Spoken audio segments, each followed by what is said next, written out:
What's going on, guys? It's Everett with Redux Movement. So week 3 of the push-up protocol. I'll keep this introduction pretty short and sweet. We're going to add, once again, another 1 to 2 reps onto all of our push-up working sets for this week. So we had our percentages on the first week.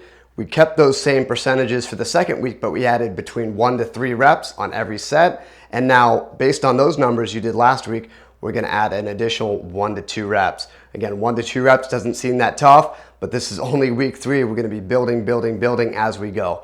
We'll also add a couple of new accessories, and we're going to start doing some variations on push-ups, like decline push-ups, wide grip push-ups. So you're going to see more and more of those as we go along in these weeks. So as always, comment and like helps the videos out, and let's get into day number 1. Day 1, we're back to our classic 4 sets at 30%, and again, we're adding 1 to 2 reps. If you had a couple reps every single week for 5 to 6 weeks straight, you're going to be adding on a lot of volume in total, and it's going to get tough. 1 set to failure as always, so it's 5 sets total. Make sure you get a good rest in between that 4th set and the 1 set of AMRAP push-ups. Static glute bridge really doesn't look that difficult. If you have some sort of weight like a dumbbell, you can put it on your hips to add a little bit of difficulty, but just contract the glutes as hard as you can and hold it for 30 seconds, 2 sets. There's a difference between just lifting your hips and then actually contracting your glutes like you're lifting 100 pounds. And now onto a single arm plank. We're going to do 45 seconds per side. Spread your feet out to get a little bit more stability, and really spread your fingers out as well, since we only have 1 arm on the ground. Keep the hips and the shoulders nice and even. Something people tend to do is lean away from the ground. You want to square up your shoulders directly facing the ground. Switch hands nice and careful. Again, it's 45 seconds per side. You're going to figure out what side is your weaker side very quickly on this.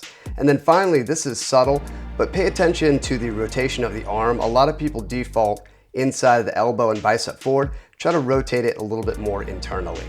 After this, we have scapula push-ups. We know what to do here. We have 3 sets of 10 reps. Down and up is 1 rep. Full range of motion in retraction and protraction. Little squeeze in either direction to make sure we've hit the end of our usable range. Reverse plank, 2 by 15 seconds.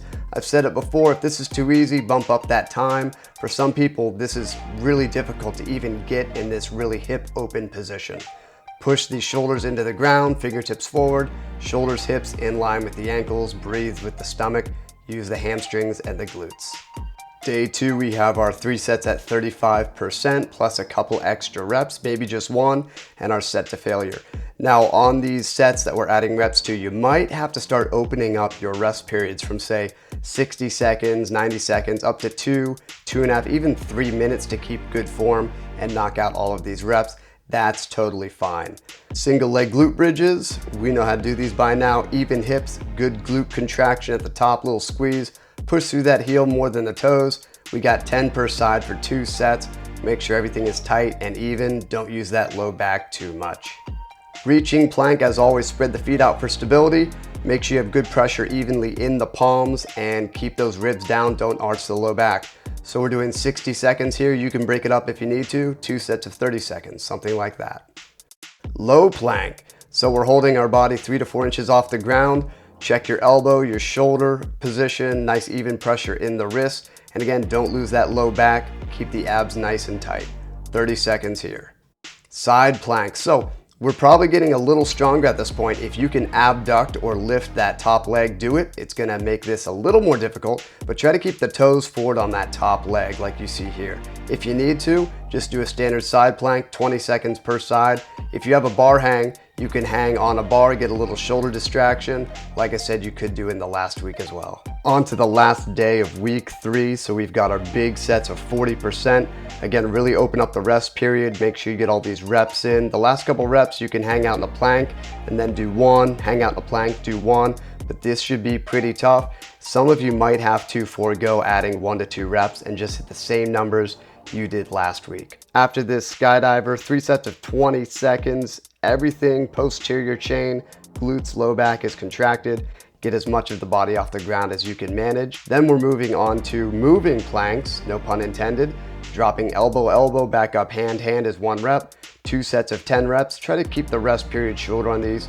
maybe just 30, 45 seconds. Again, pull that hand underneath the shoulder to do a little push-up with one arm. Onto side planks or a bar hang. Again, if you have a pull-up bar or gymnastic rings, 30-second hang is fine. If you don't, 2 sets of 30 seconds per side planks. Lift your leg and your arm on the top to make it a little more difficult. Again, toes facing forward with that top leg. Don't let the hips drop. And lastly, 1 set to failure, 1 by AMRAP of wide grip push-ups. How wide you go is based on, your body type, your body size, and how flexible your pecs are as well. So we want to go probably about 3 to 6 inches out with either arm and 1 set to failure. Really make sure you have even pressure in the wrists. You're probably going to flare your elbows out a little bit more, but it's a shorter range of motion.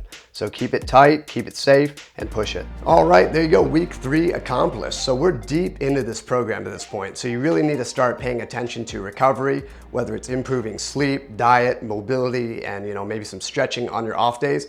And depending on your schedule, if you're doing these days back to back to back, you might want to start spreading them out to give yourself a little bit more time to recover. Again, might not be that bad right now, but as we get into like week 6 and 7 and 8, it's gonna get pretty challenging. So as always, comment, like, subscribe, really helps the channel out. It'll help keep you more consistent as well. And I have the PDF program of the push-up protocol on the website, link in the description. And I've got a new kind of bundle of 3 at-home programs on my website, a little discount if you get them all together. So take a peek at that, link is gonna be in the description. But until week 4, have a good one.